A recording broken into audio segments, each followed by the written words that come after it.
నమస్కారం అండి. నా పేరు కలాన్ సంజయ్ కుమార్, హైకోర్టు తెలంగాణ అండ్ ఆంధ్రప్రదేశ్. 9వ తారీఖు డిసెంబర్ 9 సెక్రటేరియట్లో ముఖ్యమంత్రి గారు తెలుగు తల్లి విగ్రహ ఆవిష్కరణ ప్రారంభిస్తున్నారు. అయితే ఇంత ముందర కూడా కేసీఆర్ గారి ప్రభుత్వంలో కూడా ఆల్రెడీ అప్పుడు తెలుగు తల్లి విగ్రహం 10 ఏళ్ల కిందట పెట్టడం జరిగింది. ప్రతి ఏడాది ఆయన ప్రభుత్వంలో ఉన్నప్పుడు ప్రతి ఏడాది ఆయన మామూలుగా ఆనవాయితీగా దండలేయడం, తెలుగు తల్లికి చేయడం చేస్తున్నారు. మరి 10 సంవత్సరాలు అప్పుడు ఎటువంటి ఇబ్బంది రాలేదు.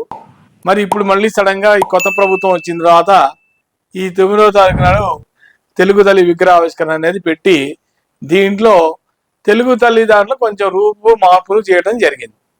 ఇదివరకున్న దాంట్లో తెలుగు తల్లికి కిరీటం ఏదో పెట్టారు. ఇప్పుడు దాంట్లో ఆవిడకి కిరీటం నగలు మహాలక్ష్మి లాగా ఉన్నది అప్పుడు విగ్రహం.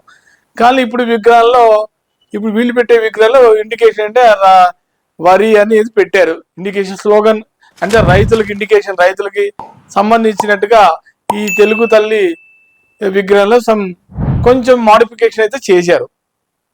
దీని మీద అప్పటి ప్రభుత్వం అభ్యంతరం తెలియజేస్తుంది.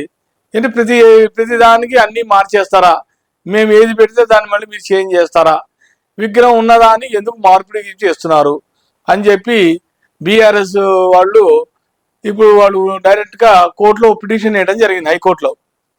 ఇప్పుడు హైకోర్టులో మరి ఇంకా పిటిషన్ అలౌడ్ అయిందా లేదా నాకు తెలియదు, కానీ మరి పిటిషన్ అలౌడ్ అయితే మరి దీని విచారణ ఎలా ఉంటుంది, దీనికి ఆర్గ్యుమెంట్స్ ఇంకా ముందర ఎలా ఉంటుంది అనేది మనం కోర్టు ద్వారానే మనకి సమాచారం తెలుసు. ఇన్ఫర్మేషన్ అయితే హైకోర్టు ద్వారానే వస్తుంది.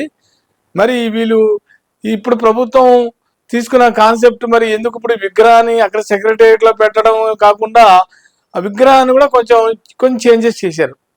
చేయటంలో ఉన్న ఆంతర్యం ఏంటో మరి ప్రజలకే తెలియాలి, రాజకీయ నాయకులు వాళ్ళకే తెలియాలి.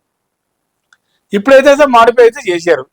మరి వీళ్ళు కూడా ఈ కాంగ్రెస్ ప్రభుత్వం కూడా వాళ్ళు కేసీఆర్ కూడా ఇన్విటేషన్కి ఇవాళ వెళ్తున్నారు. ఎవరో మంత్రులు ఎవరు వెళ్ళి ఇన్విటేషన్ కూడా పిలుస్తున్నారట. 9వ తారీఖు మీరు కూడా రావాలని మర్యాదపరంగా పిలవడం జరిగింది. సరే, వాళ్ళు వస్తారా రాదని మనకు తెలియదు, అది వాళ్ళ యొక్క డెసిషన్. కానీ ఇది మటుకు మరి ప్రజలు హర్షిస్తారా లేదో ప్రజల మీద వాళ్ళే డిసైడ్ చేయాలి. వీళ్ళు తీసుకున్న ఈ నిర్ణయం మరి ఎటు దారి తీస్తుందో మరి ప్రజలే డిసైడ్ చేయాలి. ఏదైనప్పుడు కూడా ప్రజల కన్నా ముందర ఆల్రెడీ వాళ్ళ ఒక వ్యక్తి ఎవరో ఆయన హైకోర్టులో ఆల్రెడీ దావా వేశాడు, పిటిషన్ వేశాడు. ఇది ఎక్కడ చేంజ్ చేయడానికి వీలేదు, అదే ఇంత ముందు ఉన్న విగ్రహాలే అలాగే ఉండాలి, దాన్ని ఎటువంటి మాడిఫికేషన్ చేయడానికి వీలేదని చెప్పి మరి హైకోర్టులో దావా వేయడం జరిగింది. దాని మీద ఇంకా ఎటువంటి స్పందన రాలేదు హైకోర్టు నుంచి. మరి విచారణ జరుగుతుందా అవుతుందా పిటిషను అనేది మనకైతే ఇంకా సమాచారం లేదు.